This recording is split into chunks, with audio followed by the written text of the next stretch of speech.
Hey and welcome to this mixing tutorial of the song called Good Question by Bowman.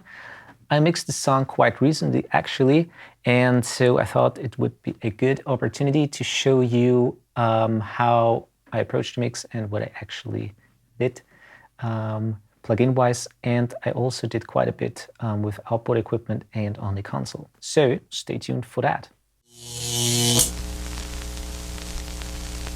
All right, so first things first, the song has 21 tracks. They were delivered to me we transfer. Aaron is actually from Alabama, so I'm from Europe, but that's the modern world. And I just received those 21 tracks.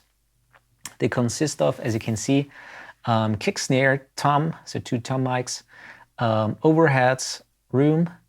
There's also a tambourine in there, and we got 2 bass DI tracks. Well, actually it was just 1 bass DI, but I duplicated it. And I'm going to show you what I did to the bass later on. Then we got 1 main acoustic guitar and just another fill part of a second acoustic guitar. We got electric guitars, 3 of them. One is just an intro electric guitar. Then we got the main electric. And in the bridge, so in the ending, we got another electric guitar take. Then we got a piano that goes through the whole song, an organ, and also a synthesizer.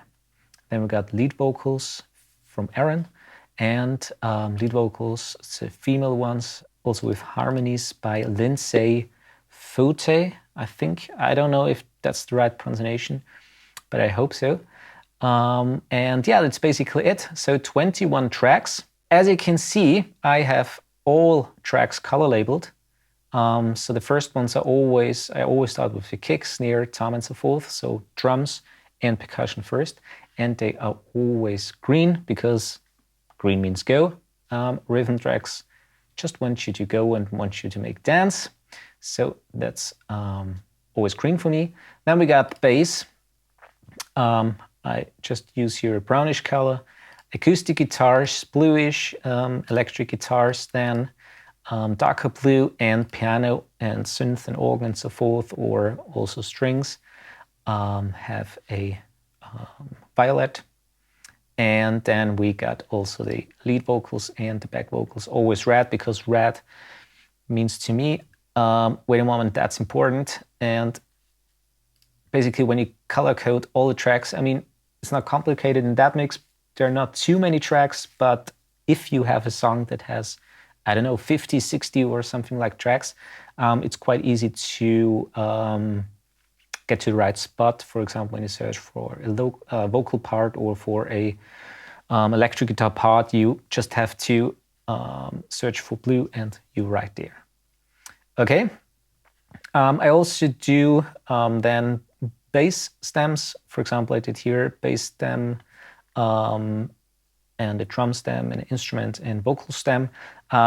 Sometimes I also split it a little bit more, like drum stem with percussion stem, or the instrument stems like guitars or piano and so forth, if there are quite a lot of them in there. And also vocals, not all together, but lead vocal, back vocal, lead vocal dry, and lead vocal, for example, with all the plugins, but not with outboard and so forth. But here just went with the 4 stems here, and because I was quite confident with the mix here, and also Aaron liked it quite a lot. So the song is already released. I'm going to play you now a little bit so you can see how it sounds, or actually hear how it sounds. So here we go.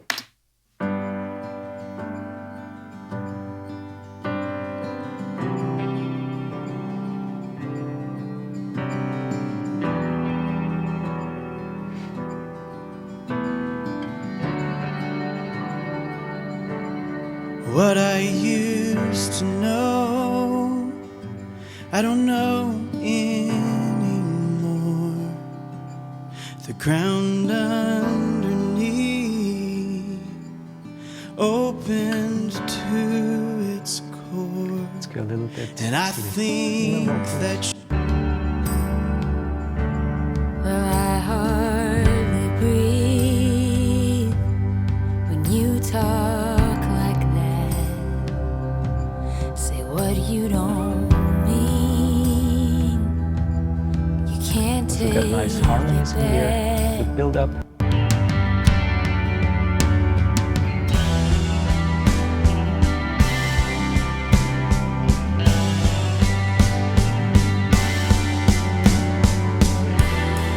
Where do we go from here?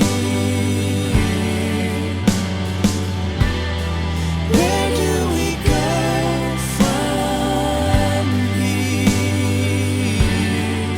All right, so that's the song. In the description below is also the link to the final version, so the mastered one, where you can buy it. So it's on iTunes, Spotify, and all the online stores. So I would say let's dive right into it, and I'm going to show you what I did to the drums first. Okay, so let's start off with the drums. So mute everything else and let's play those.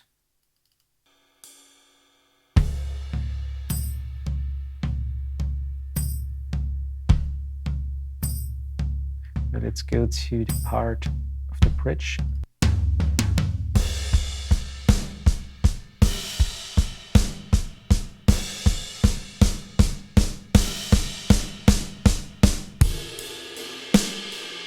So I brought all the drums, so the kick, snare, tom, onto the console with a kick, snare, a kick parallel and a snare parallel.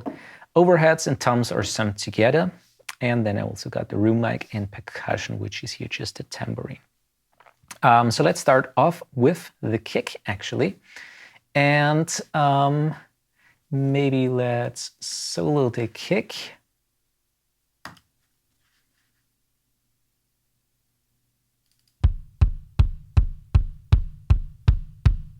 And what I did here, plugin-wise, is I used the SSL channel.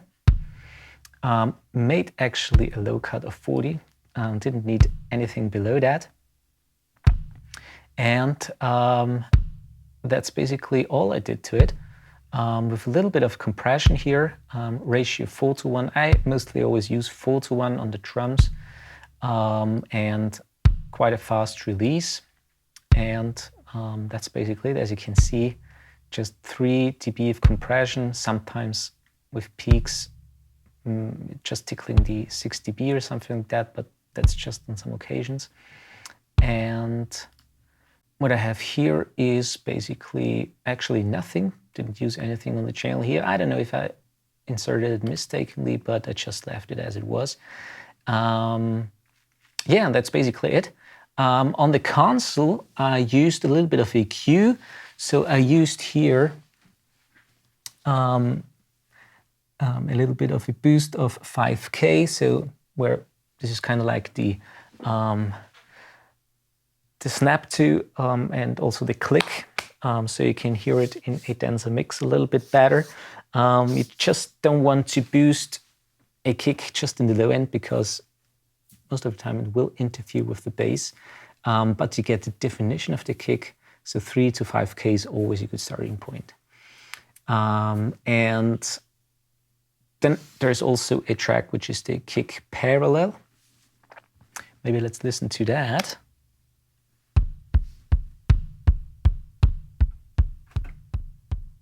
So this is just the kick parallel.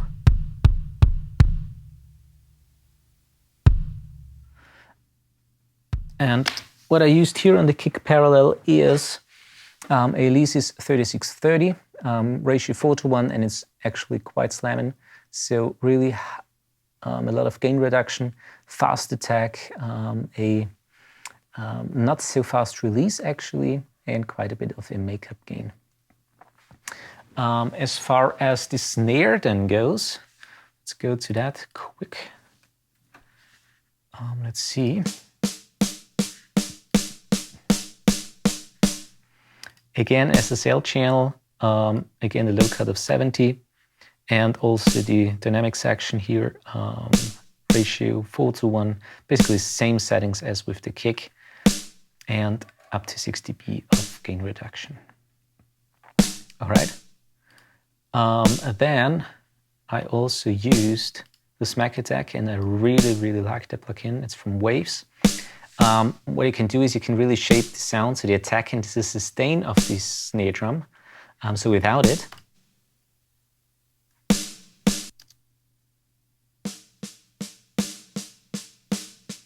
with,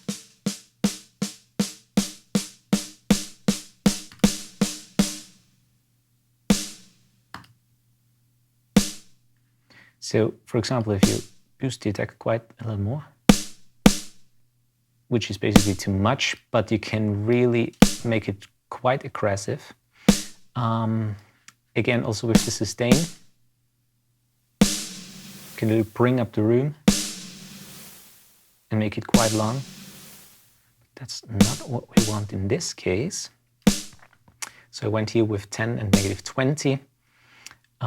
And this plugin is a really nice transient shaper.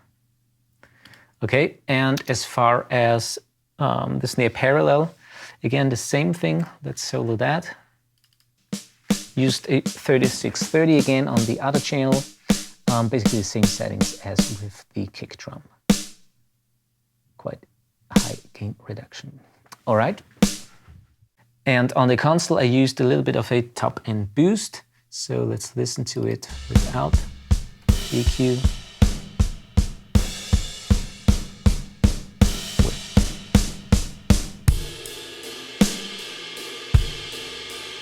Without.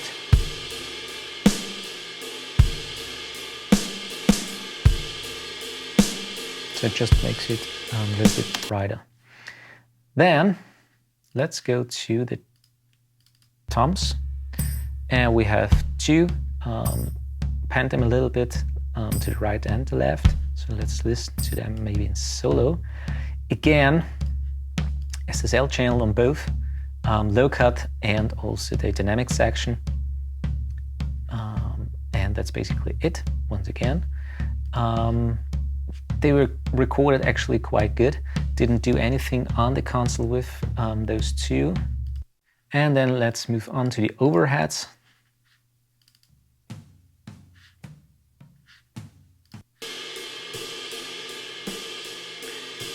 Went here a little bit, not overboard, but I had to do quite a bit here of EQ. So I reduced everything below 80. So made a low cut. Also took out quite a bit of 430 here and boosted quite a bit the top end. So without the EQ.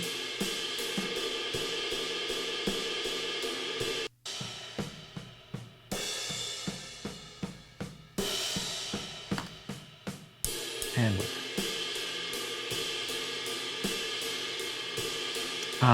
Compression, the quick child from Waves 670. Just tickling a little bit the top end. I don't want to smash overheads, generally not too hard. I do that a little bit more with room microphones.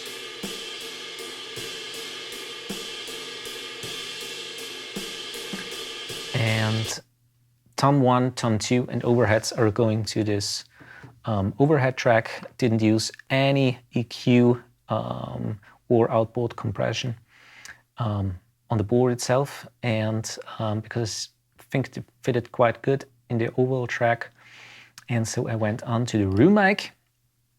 Let's listen to the room mic.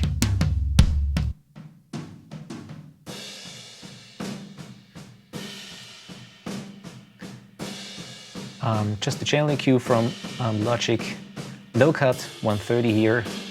Also took out a little bit of 250 just to get of the muddiness a little bit rid of, and also made a high cut here of 12,000 Hertz, so without it.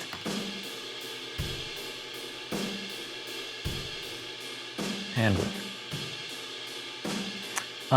You might hear it already. The CLA 76 is quite slamming. Let's listen to it again. Just in the rock maroon setting, so all buttons in, quite a slow attack, a fast release, and as you can see the compression, so up to -5, -7 dB of compression. That's without it. So it makes it really aggressive. So all together,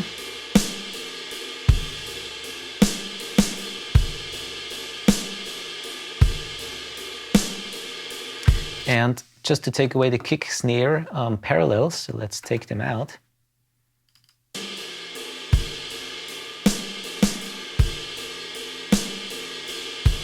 And let's try them without it.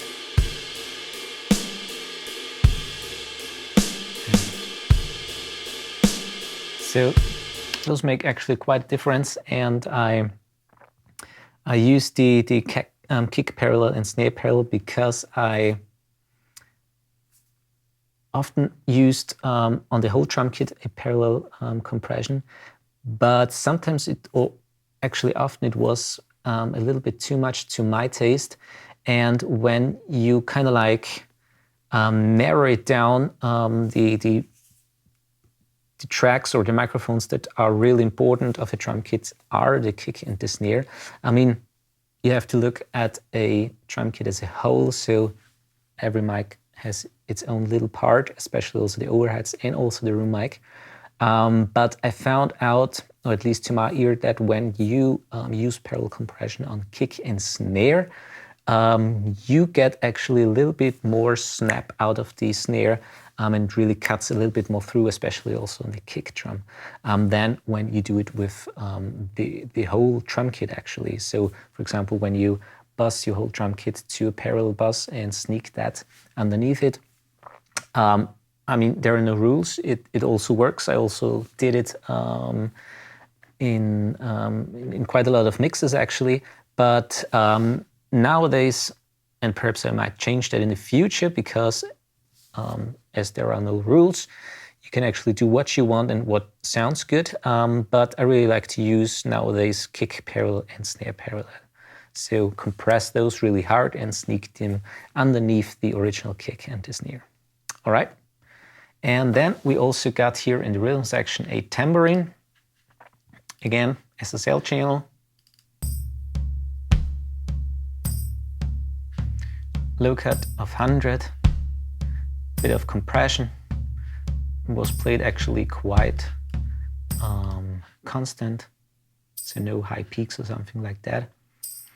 And that also went to a reverb, which is the R verb here. That's basically all the rhythm section. What I did outboard-wise here is that the whole drum kit goes to a drum bus group here.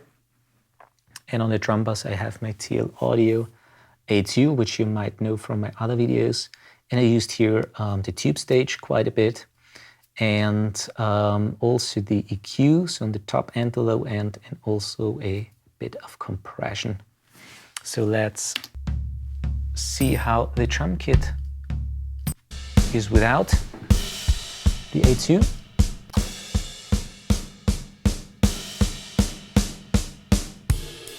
And with.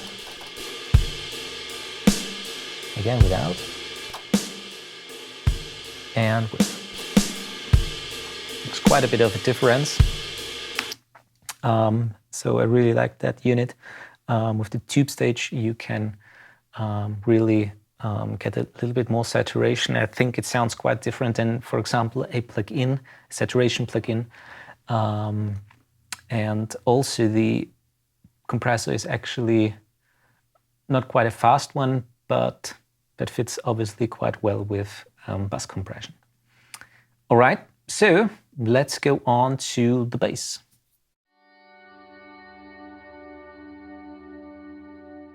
So let's solo the two bass tracks, sound like that.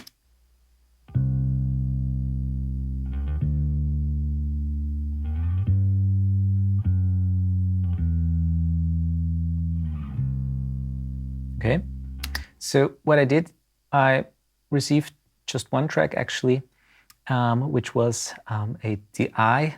There might have been also a little bit of a bass amp signal in there, but I just wanted to have a little bit more present.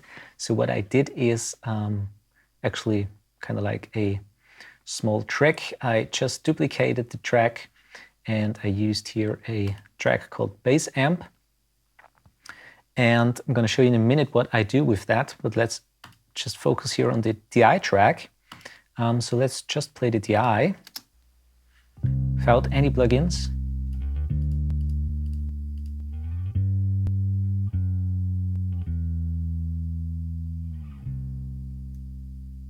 So the first one is a EQ plugin, and it's the good old Renaissance EQ from Waves. What I did here is I made a low cut of 50, believe it or not, on the bass. Yes, I did that. I didn't want the very low end in there because the bass was already quite full and also bottom heavy. So I made a cut here, also on 55, but I boosted quite a bit of 80, 2 dB. And I also got rid here of all the high-end detail. So let's listen without and with.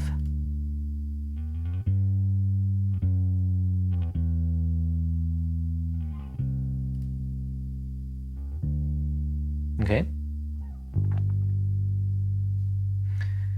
And then I used a compressor, the R-Comp, very easy to use.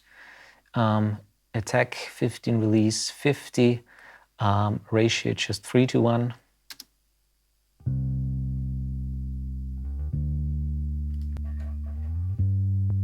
Just to smooth it out a little bit before it hits my compressor in the rack. As you can see, just 2 dB of compression.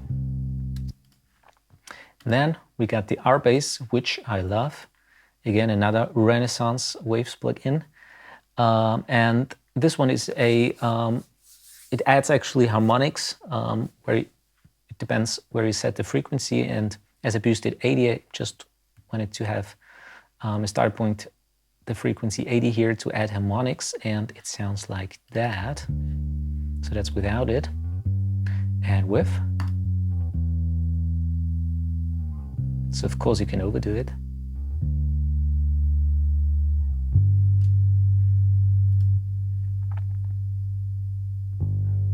So it just adds some fullness to the bass. And then a little bit saturation goes a long way. Kramer tape actually went here with the Clean Bass DI preset.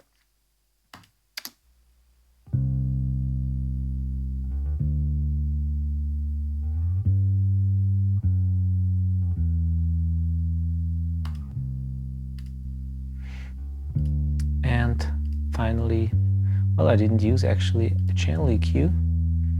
Just have it again just in the chain here in case if I need it. And then, as I said, I duplicated the bass track.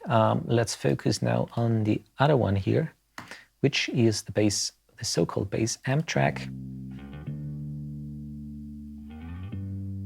Let's bring it up in level so you can hear it better.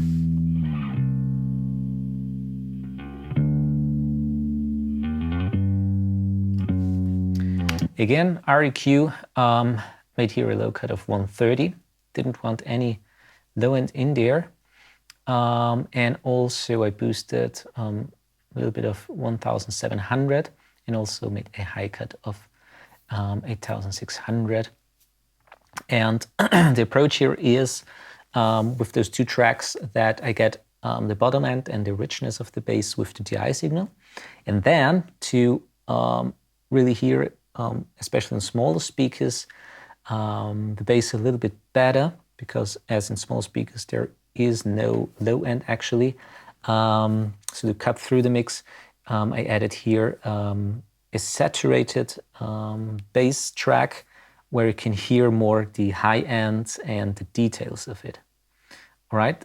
So when you combine those two, you have a really nice picture of the whole bass, instead of just one track where you boost the low end and you boost the top end and so forth. And I also used, of course, the R compressor again, quite a bit more.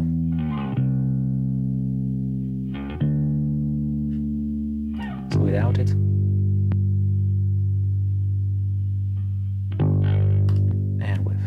just keeps it really under control. And outboard-wise, I used on the bass amp a little bit of a overdrive, where I have, it's basically actually a guitar amplifier. It's called Power Plant by Art. Pretty old unit actually, from the late 80s. And as you can see, we have an input drive, harmonic super drive, added that a little bit, thrust and mid voicing, and a little bit of so-called edge here, which is a top end boost, and I get a little bit of a grit out there, so you have a together mixed in with the DI signal, a much fuller sound than just with a clean DI signal. It's not heavily overdriven, but it just adds a little bit character to the bass. And those two tracks actually went out to my DBX 160A with quite a bit compression. We got here around, what's that?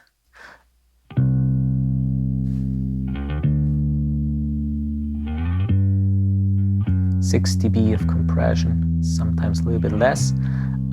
Again, ratio 4:1, and no makeup gain actually. But I really liked its sound, and on the console itself I didn't add any EQ, so I just made that with the plugins. Let's go to the acoustic guitars.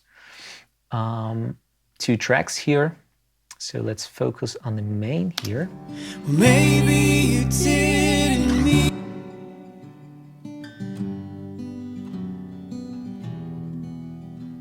Channel EQ, standard Logic EQ, low cut of 100, because acoustic guitars, in I would say 80% of the time, I don't need anything below 100 Hertz in acoustic guitar, especially in a mix. If it's a singer-songwriter song where there's just the acoustic guitar, you might not want to do that, but in a mix where you have really a lot of going on, multiple instruments and so forth, low cut is your friend. So 100 Hertz here, and then I also reduced a little bit of 160 here, as you can see. Sorry, 106 Hertz. Then also 240. There was a little bit of a thick, or a little bit of a too boomy sound here, so I reduced that just with 2 dB. And yeah, and I added also a little bit of gain here, plus 5 dB. So without those two bands,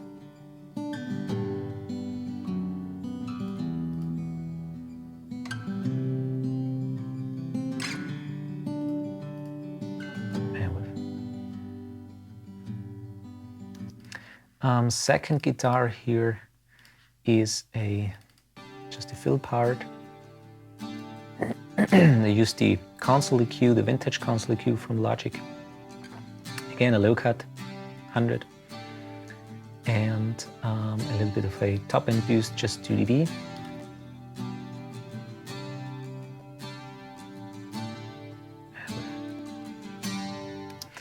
And there's also a reel-to-reel going on in a fake stereo effect.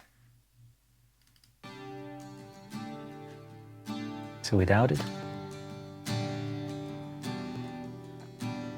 It's the real ATD from Waves. This is the artificial double tracking.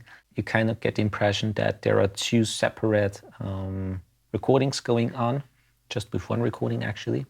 They used that back, or actually they invented that back in the 60s at Abbey Road. So that's without it. And with. I have here my own preset, so a fake stereo effect.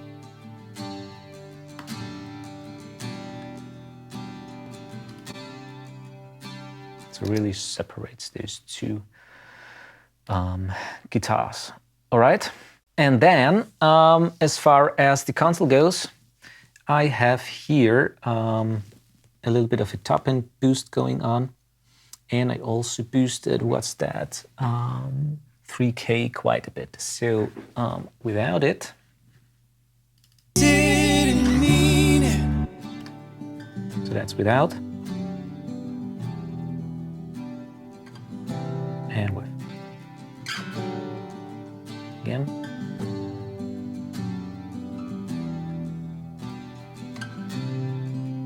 Just makes it brighter, and it cuts a little bit through the mix. As far as compression goes, no compression with plugins. I have here on the acoustic guitar my trusty RNLA from FMR Audio, and with the log release setting, which is quite nice actually. So it has a little bit of a smoother release curve, and ratio here is actually 6:1 fast release, and also quite a bit of a fast attack actually. All right. And that's basically all I did to the acoustic guitars. All effects I'm going to explain actually at the end. So we just focus here now on the EQ compression moves that I did. So let's move on to the electric guitars. Electric guitars, we got 3 parts here, which the first one is kind of like an intro swell. Then we got a verse electric guitar where we have fills here and there. And then we got the electric guitar bridge, which is in the bridge and the outro. So let's maybe play first just the intro swell, because I think that sounds really nice.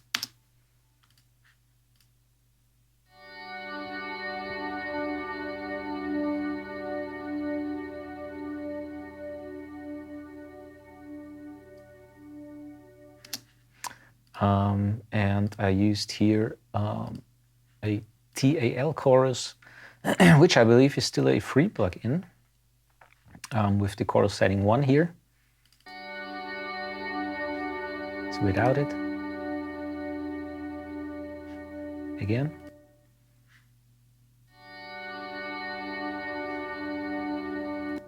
And with.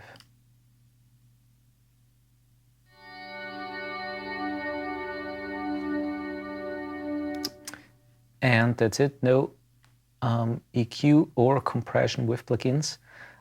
Used a little bit overall, because all the electric guitars also go to the stereo track of the electric guitar on the EQ. I'm gonna explain it a little later. Let's take here now the verse guitar.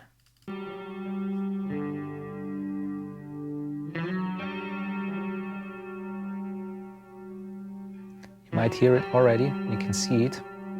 Again, I used here this fake stereo effect that I created with this plugin. Without it.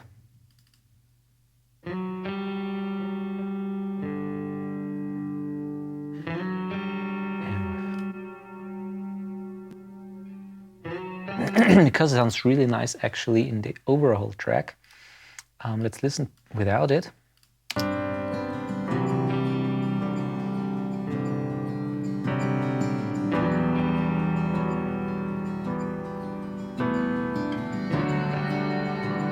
Okay, and now with.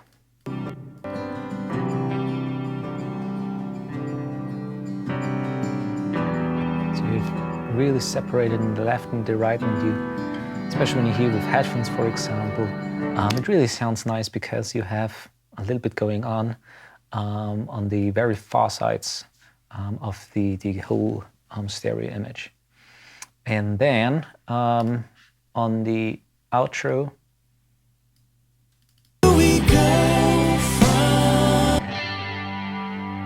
again, I went here all in with the real 8D. Without. Boring. And with.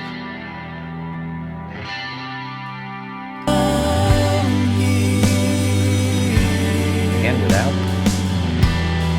Where do we go from here?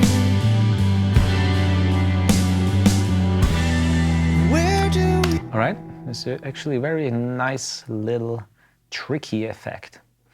And As I said, on the console, I used here the EQ, added quite a bit of a top-end boost here, and I also boosted a little bit of, that is around 1.5 to 2K, added a little bit there, so without it.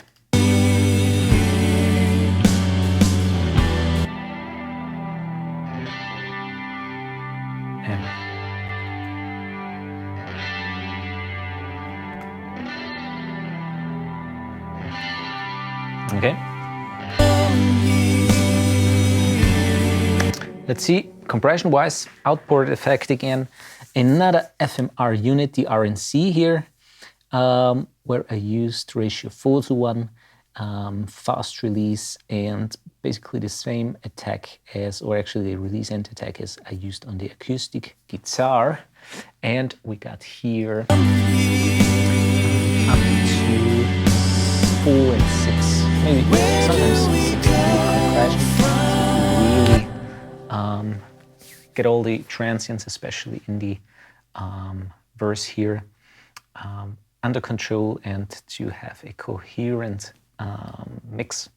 So that's basically all I did to the electric guitars. Let's move on to the piano and the organ and the synthesizer. So piano, as I said, goes through the whole song, and this was recorded really nice.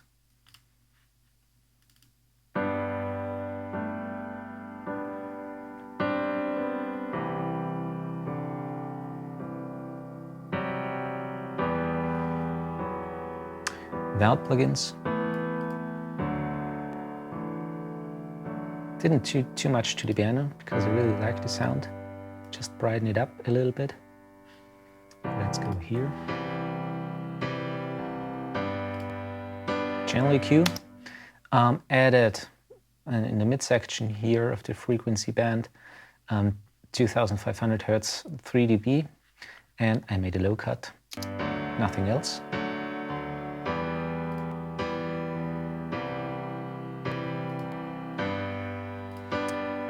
And also the Child compressor.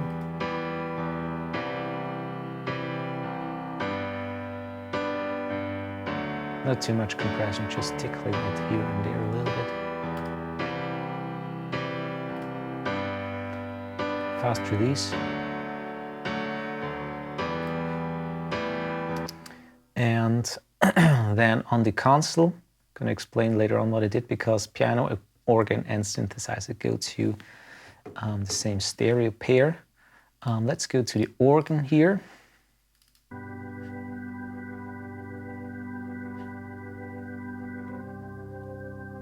And I used just a compressor here, which is the Logic compressor in the classic VCA mode. So we just have a threshold ratio and makeup gain. I have the auto gain here off. Ratio is 3:1,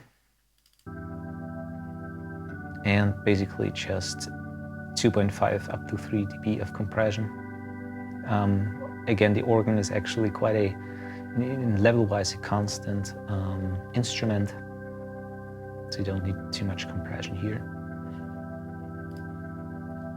And I sent it also to the reverb, which has here a setting of the Abyss, which is quite a big room actually. So just to fill out the mix on the whole with the organ a little bit, but not to make it not too obvious in the mix actually. And yeah, then finally also the synthesizer.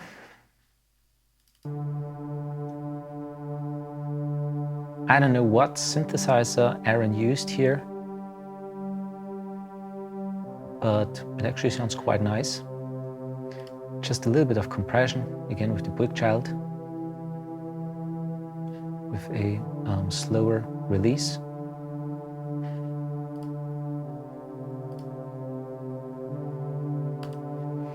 And I also sent it to the reverb, which is a huge chamber, to the same as the organ.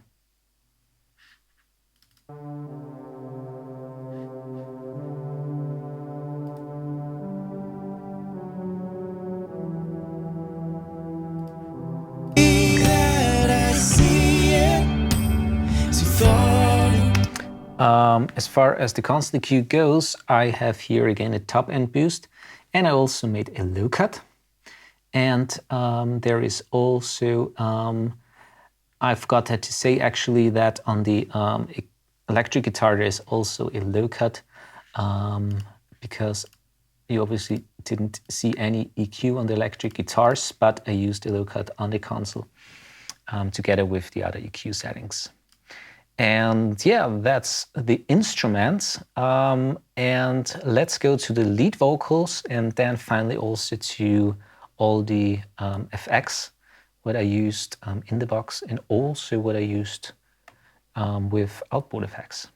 All right, so let's go to the lead vocals.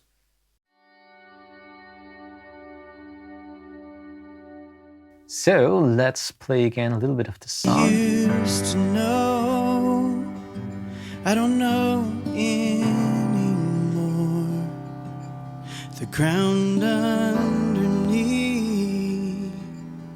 opened to its core. Solo the lead vocals. And I think that you're with all plugins and also effects.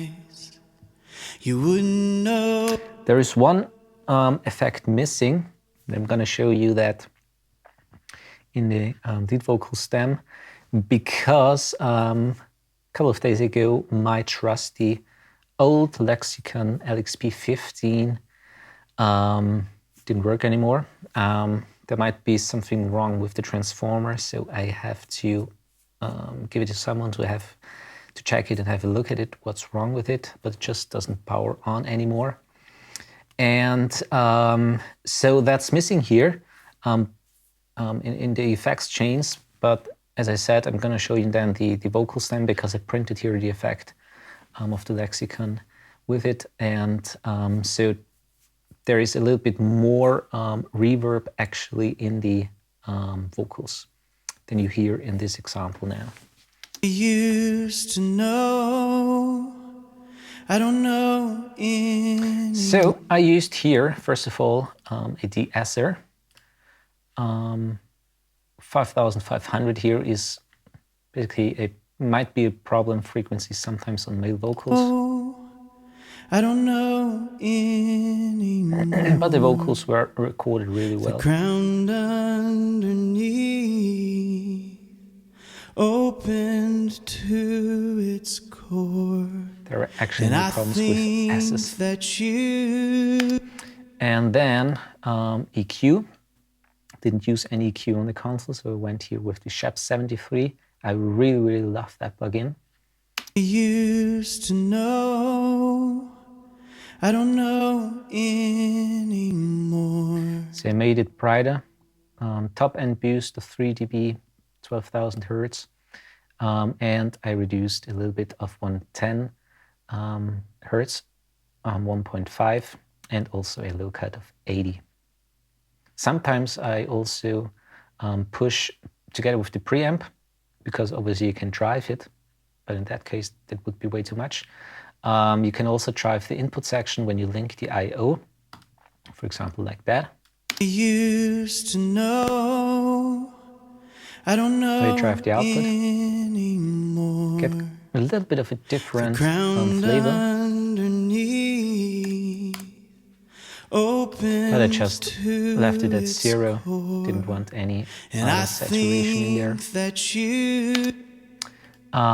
And outboard wise, with compression, I went here with 2 compressors, the Clock Technic ones, 1176 and the 2A.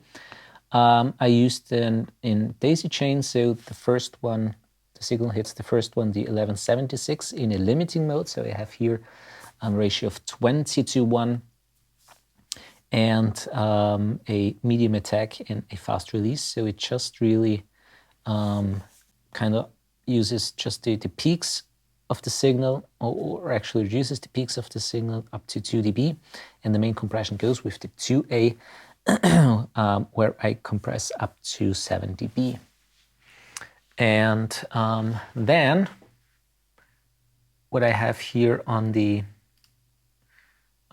plug-in chain for the effects, I have another parallel routing here, where I have another track on the console. So without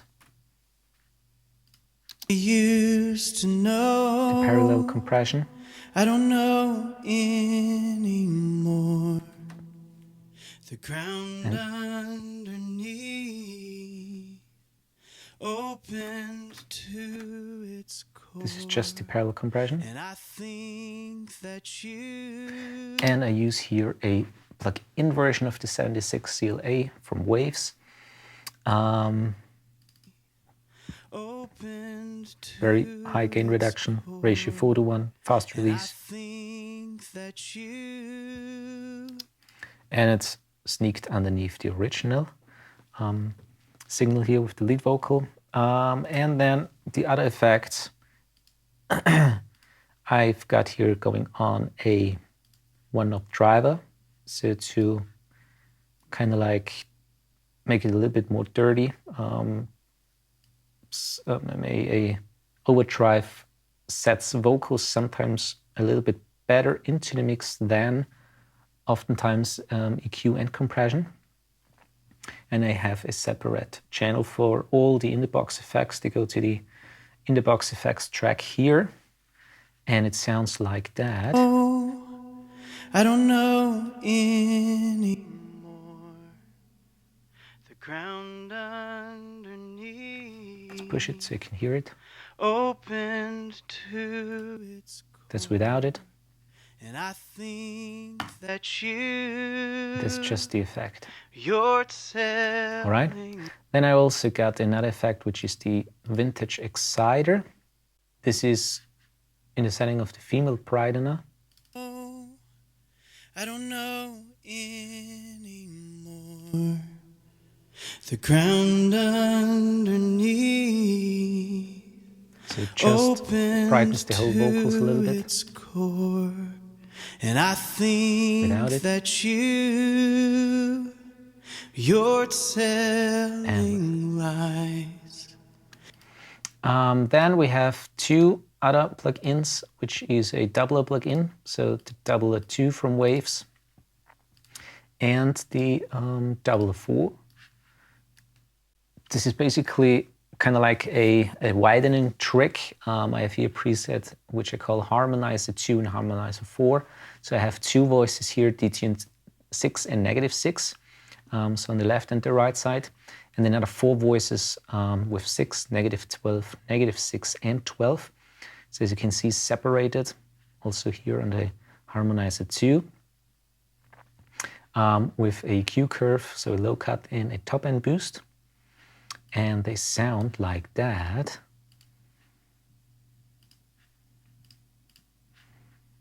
Used to know, I don't know anymore. The ground underneath. And they are mixed with the original signal. To its core. Without it. And I think that Sounds very mono-ish. You're telling lies. And with it, it just opens up a little bit to the left and to the right side. So let's now check what I did with the background vocals. First of all, on the female vocals here, there is a separate part which is another verse. When you talk like and that, I did the very same just with the TS here of 7,000 hertz. EQ. This is the very same as with the male vocals. And I think that you. And also the same approach here with all the in-the-box effects. So with the exciter, the one-knob driver, and the doubler ones. Okay, and then there are also harmonies. Well, maybe you didn't mean it, but maybe you did. Very nice sound. The way that I see it. So again, on the back vocal female harmonies, the de-esser, another Sheps EQ, And I went also here with a compressor and with a gate, and also the RVox is a very easy to use compressor because you have the gate and the comp built in with automatic ratio, attack and release. Without it, maybe you didn't mean it,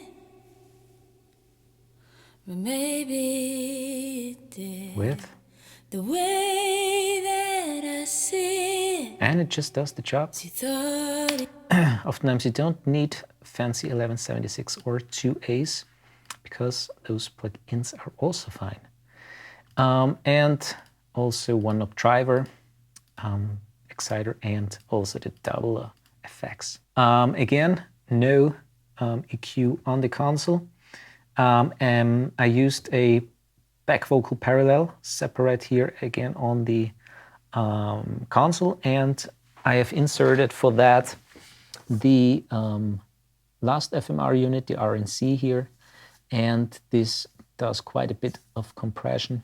It's up to 16 dB of compression, and ratio is 4:1 with a very fast attack and a release of 0.3 seconds. All right, so maybe let's go to those parts here so you can hear the harmonies. Where do we go from here?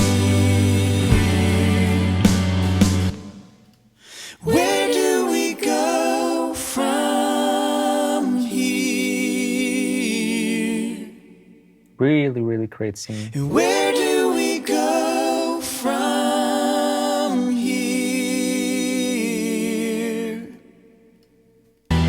Where do we go? Okay. And those are the last elements in this song. So what I did with the effects, I used, as you already heard here, so let's open up the mixer here so you can see overview. I didn't use actually too much reverbs. I have, again, to sum it up, a drive, which is the one-knob driver. Then I got the exciter, which is the FX vintage exciter. Then I used the reverb here with this huge kind of chamber. Then we got the double 2 and the double 4, which are on the vocals. Then I have here also a delay, which I didn't use. It's the H delay. Sometimes I use it, but not for that song. I got another reverb, which is a plate, and then another reverb if I use it, the chroma one. This one I have actually set up with a Lexicon LXP 15 preset that I managed to kind of copy from the unit that is broken now. Sad enough, I hope I can fix it, which is a large dark room, and I kind of like get the basic attack and the decay time especially. So it has the same feeling to it, but I didn't use it on that song. And here is also the chorus that I used, which is the TAL chorus. I think it's free, so you might check that out. As far as the outboard effects goes, I have a Alesis MIDI Verb 4 that I used basically on the whole mix. So the kick and snare went into that, also the overheads and also the percussion, a little bit, just a tiny bit of the bass, acoustic guitar, electric guitar, so everything else, also the vocals, went into that just to give an impression that everything was tracked in the same room. And maybe let's just solo the drums with the effects. Where do we go?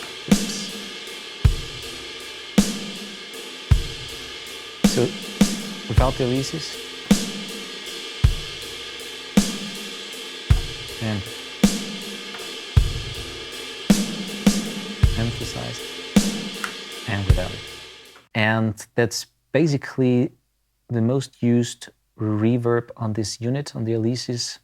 And I really like that sound because it just makes a mix. It adds a certain coherency and kind of like glue to the whole mix. So when you take it away, something's missing. On the drums, just on the snare, I used a plate reverb of the Lexicon.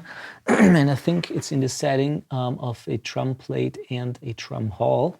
It sounds like that. Let's cut and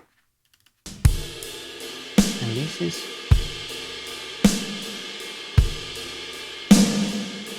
So this is over amplified. Just on the snare, nothing else. Without it. And together with the releases.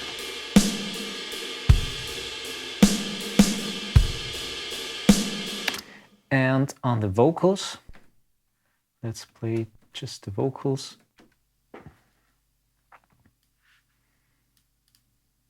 Used to know.